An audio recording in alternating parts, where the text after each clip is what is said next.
the Leviathan is shifting, okay? And so by that what I mean is we are getting a new entity that stands over us. That is to say, what is the most powerful force? And if you go back in time, that most powerful force, for many, many centuries was, for many people, God, right? Like, without getting into religion, it was just something that was the organizing principle of society. People really, really respected the church. They really believed in hell and so on, and that was actually like a governing law. And then by the 20th century, when people really believed in God, the Ten Commandments and so on were enough. Why didn't you steal? Because God was going to punish you. By the late 1800s, early 1900s, Nietzsche wrote, God is dead. And by that, he wasn't actually attacking it. He was just saying, hey, look, educated people don't believe anymore. We need some new force to be able to restrain people if such exists. And that actually turned out to be the state. And so the 20th century was the rise of these gigantic superstates like Communist China and Russia and the Soviet Union and the United States. And they weren't all bad. The United States wasn't terribly bad, and it wasn't like a pure state entity. There's fusions. So the United States was for God and country. That's the Marine Corps. Whereas the Soviet Union wasn't really too hot on God. It was just pure state. And now we're entering kind of a new era where the most powerful force is not the church, it's not the U.S. military, it's encryption. And the reason you steal is not because God will smite you or because the state will punish you. It's because the network won't let you. You don't have the private keys.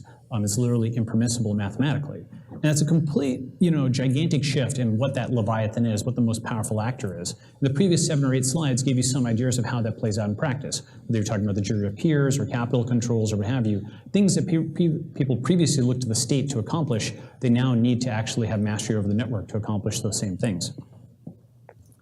And so, the thing about this is this was anticipated, by many writers. These thoughts are, assembly. They're not, fully original. They're my synthesis.